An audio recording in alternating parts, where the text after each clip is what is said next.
Magandang araw po sa inyong lahat mga ka-review at welcome back dito po sa ating munting channel Pinas News Review kung saan re-reviewin po natin ang mga mahalagang balita dito sa Pilipinas.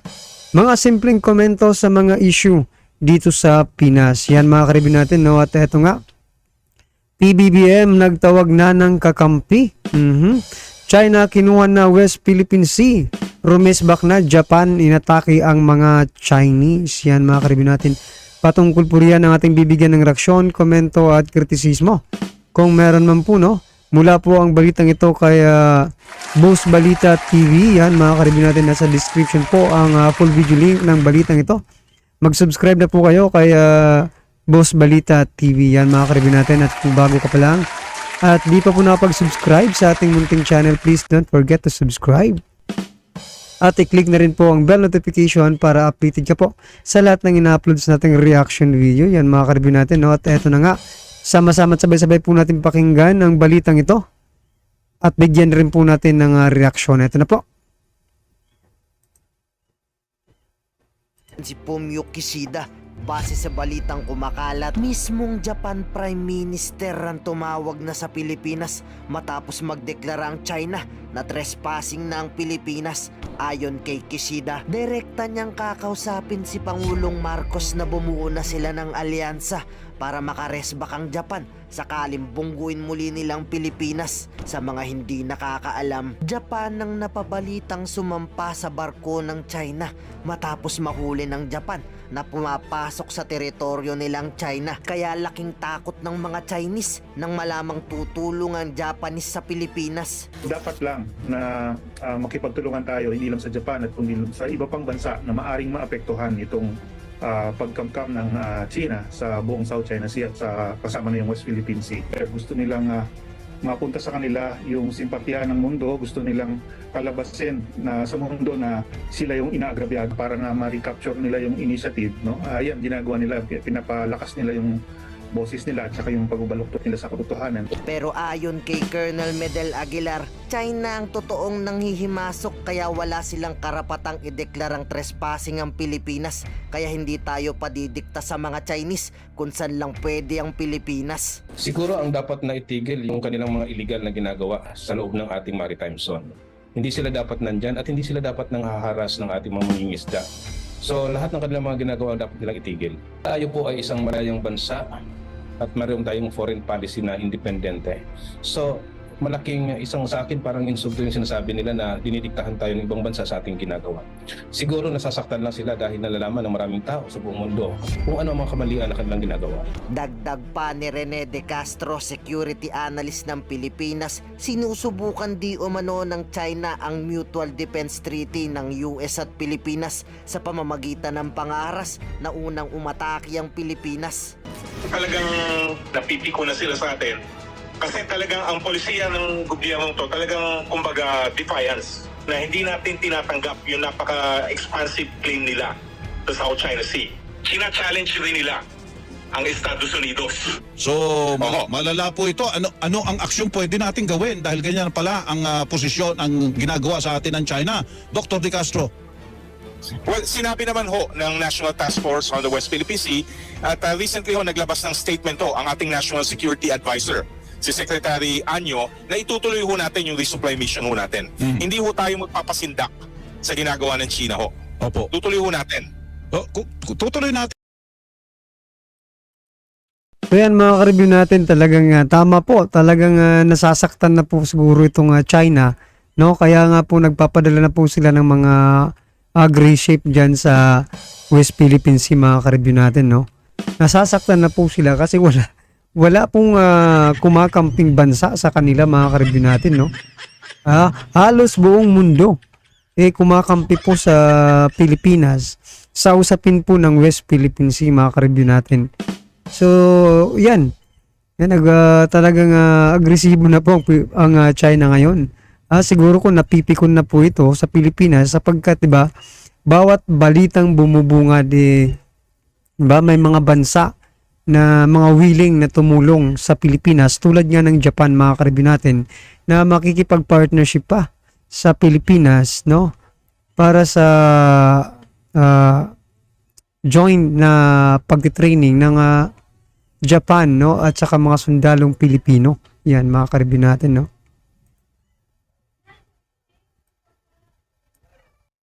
Atin yan, ano ang pwedeng sunod na gawin nila? Baka mas malala, Dr. De Castro? Pwede ho. Ang pinakamalala ho dyan na talagang gumamit na ho sila na hindi lang ho hostile action, kundi kinetic. Na gumagamit na ho na talaga sila ng dahas. Kasi nung last resupply mission ho sila, nagpakita ho sila ng gray ship. Yung People's Liberation Army sa Navy ship. O, panggera yan, Nagpakita ho, nagparamdam ho sa atin Opo. na nandito. Pwede kami gumamit sa inyo talaga ng lantarang dahas. O tinatawag natin kinetic force. So talagang kasi talagang bago mangyari itong insidente bilang isang akademiko o isang analyst, sinusundan ko na ho yung mga ginagawa ng China, no? Yung foreign ministry ho nila naglabas ng dalawang very strong position papers. Una, ungkol sa kanila yung Scarborough Shoal, pangayon recently ho yung Ayungin Shoal. Tapos yung kanilang supposedly owned by a former general ng People's Liberation Army, yung Global Times. Opo. Doon yung nakikita yung mga hawkish elements sa kanilang lipunan at sa kanilang gobyerno na naglalabas na. Dapat nating bigyan ng leksyon itong Pilipinas dahil challenge tayo. Ako. Nanggugulong Pilipinas, nagpo-provoke ang Pilipinas. So nagpapadala lang ho sila talaga ng mensahe talaga na balak ho talaga nila mag-conduct ng hostile action. Tsaka of course recently, nabasa ko lang, nag-conduct ho sila habang nagkakaroon tayo ng military exercise with the US and other security partners yung sama-sama. Nag-conduct rin ho ng naval drill ang People's Liberation Army. Navy dito ho, sa malapit lang ho. Talagang kumbaga, sa tingin nila nakakalusot tayo, dapat bigyan tayo ng leksyon. Ayun, okay. So ano ang ating gagawin? Tuloy-tuloy lang po tayo, Dr. Tutuloy lang ho natin. Opo.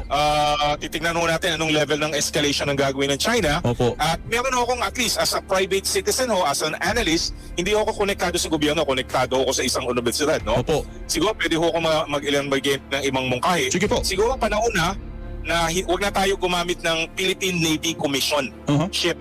Kasi ina-emphasize ho natin, tayo actually nagpapakita ho ng restraint. Sinasabi ho natin ng China, hanggat maaari ayaw natin gumamit ng gray ship, although kayo nagpapakita na kayo at pinabangga nyo, maaaring gumamit na ho talaga tayo ng Philippine Navy vessel pagdating ho sa resupply. Tsaka meron naman ho tayo, yung mga natanggap natin sa Estados Unidos, yung mga Cyclone Opo. class. Mabibilis ho yan. So mahirapan ho sila, hindi katulad ho yung So yan mga ka-review natin, ang gusto lang ipahiwatig dito ni Professor, mga ka-review natin, tapatan na po natin ang China. Kung ano po yung ginagawa nila sa atin, no? Yung pangbabangga, ngayon gray ship naman po, no? Yan, at meron naman pala tayong ganyan mga ka-review natin, yun na rin, opinion po yun ni Professor, mga ka-review natin, at sinasang-inunan natin yan dito sa Pinas News Review, mga ka-review natin, sapagkat kung hindi rin natin gagawin yan, no? Nako palaging, di ba? Palaging gagawin ng China yung mga pambubuli sa atin kung hindi natin sila tatapatan, di ba? O kung palagi na lang po tayong magpapakumbaba sa China, mga ka-review natin. Kasi di ba, nasa ugali po ng Pinoy ang mapagkumbaba, di ba, mga ka-review natin. Pero hindi po sa lahat ng oras. Gaya nga po nito na talagang eto nga, gray ship na po, pandigma na po yung inilalagay nila dyan sa West Philippines, si mga ka-review natin. Aba, dapat na rin tayong kumilos, di ba? Dapat rin natin tapatan kung ano man po ang kasi parang kung hindi mo yung tatapatan, mga ka-review natin, parang sinasabi mo na rin na sige, kunin nyo na po yung West Philippine Sea. Diba, mga ka-review natin? Parang ibinigay mo na lang din eh. Kung hindi mo tatapatan ito ng pandigma rin, diba, mga ka-review? Sa palagay nyo po, mga ka-review natin, no? Tama po ba yung sinabi ni Sir kanina? Na dapat hindi na po mga ordinaryong barko yung ating ipapadala dyan. Hindi na po mga bangka, mga ka-review natin. Kung di pandigma na rin, mga Navy na rin, mga ating itapat dyan sa West Philippine Sea. barko na yan, no? Yung wooden. Oo. No? So, para pakita ho natin na ayaw namin ng gulo, pero gagamit kami ng paraan para hindi nyo kami maharas. Oo. Gagamit kami ng mas mabilis Mas na barko. mabibilis. Opo. Oo, pwede rin isa ring possibility dyan since nagkukonduct na ho tayo ng enhanced maritime operation with the US Navy, with the Japanese Maritime Self-Defense Force, and of course, ang Royal Australian Navy nag-offer na rin ho. Siguro, maaari isama natin sila. At least, ito lang ho yung aking pananaw bilang isang ordinaryong mamamayan. Pero ang ultimate solution ho talaga dito, no? Maaaring palitan na ho natin yung nandun sa yung BRP Sierra Madre. Maglagay na ho tayo ho doon ng permanent structure. Opo. Para hindi na ho tayo nagkukonduct ng periodic resupply mission, no, na talagang lagyan natin ng helipad para hindi na dumaan ho talaga yung ating mga RORO missions. Pwede ho natin silang isupply through air.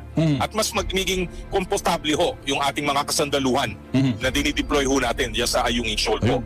Sa panahon ho ngayon, meron talaga nakikita na natin na talagang escalation, no, na yumatong na ho sa meron na hong hostile act, no, na talagang pinakita ho nila sa pamagitan ho ng pagbangga ho ng Chinese maritime militias doon sa Coast Guard vessel natin, at nung pangbangga ho ng Chinese Coast Guard vessel doon sa resupply ship po natin. Kumbaga at this point in time nakikita na ho natin na talagang meron ng intention at talaga to, no, hindi ito talaga aksidente. This is an intention on the part of the Chinese to effect this bomb. Ginagamit ho ng ibang newscaster bomb, ginagamit ng evacuation, pero nakikita naman ho natin na talagang meron na akong contact. Hostile contact ang pwede ho natin sabihin dito. Hostile contact. Kaya daw nga hinarang, ang hinala nila may dala na naman na mga construction materials, Dr. De Castro. Ang sagot ho dyan ni General Browner, wala kayong pakialam. Tama yun. Unang-una, hindi ho kayo dapat nandyan. Tama. Dahil exclusive economic zone ho natin yan, at international waters pa rin ho yan. Bakit kayo nandyan? Bakit kayo nangaharang? Kasi sinasabi nila, kanila ho. Kung tatanggapin ho natin yung kanilang reason na binaga, tinatanggap nila na kanila yan. At hindi ho dapat natin tanggapin. Ang unang tanong na dapat nating i-reso, unang-una, bakit kayo nandyan? Bakit kayo nangaharang? International waters yan. Okay. So, pero So yan mga ka-review natin, ang lumalabas patuloy ngayon dito mga ka-review natin, tayo po ang illegal na pumapasok sa sarili po nating teritoryo. Kasi sinasabi po ng China na, di ba, baka magdadala naman po tayo ng mga construction material. Tama nga po yung sinabi kanina nga, anong pakialam nyo, amin naman yan. Pero ito nga pong China pinipilit na sa kanila nga ang West Philippine Sea mga ka-review natin, no? Well, anyway mga ka-review natin, ano man po ang reaksyon sa naging balitang ito? Yan WPS kinuha na. Parang kinuha na ng China, di ba? Kasi ayaw nang papasukin eh. Tapos naglagay na sila ng gray ship, parang ganoon na rin eh. No? Pero ito ang matindi, nagtawag ng kakampi ang ating Pangulong Duterte sa katauhan po ng Prime Minister ng Japan. Yan mga ka-review natin, palakpakan po natin. Isa na naman pong sampal ito sa pagmumukha ng mga pro-China mga ka-review natin, no? Kasi nga po hindi tumitigil yung mga patuloy po yung pagpasok ng mga tulong, no, mula sa iba't ibang bansa patungkol dito sa ating West Philippine Sea, no, sa sigalot ng China at Pilipinas dyan sa West Philippine Sea.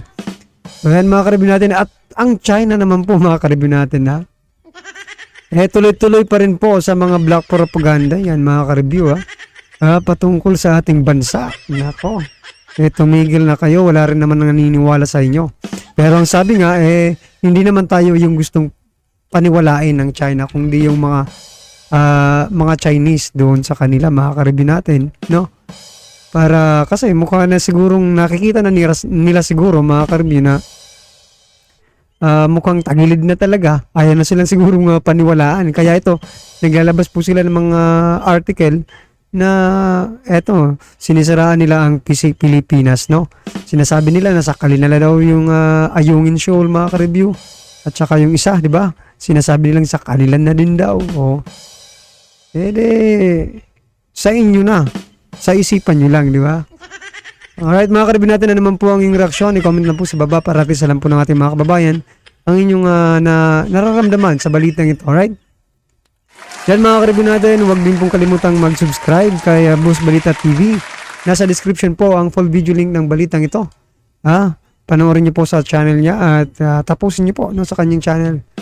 Alright mga ka-review natin, kung bago pa lang di pa po nakapag-subscribe sa ating munting channel, please don't forget to subscribe. At i-click na rin po ang bell notification para updated ka po sa lahat ng ina-upload sa ating reaction video. Yan mga karabi natin. Ano po ang inyong masasabi? Comment na po.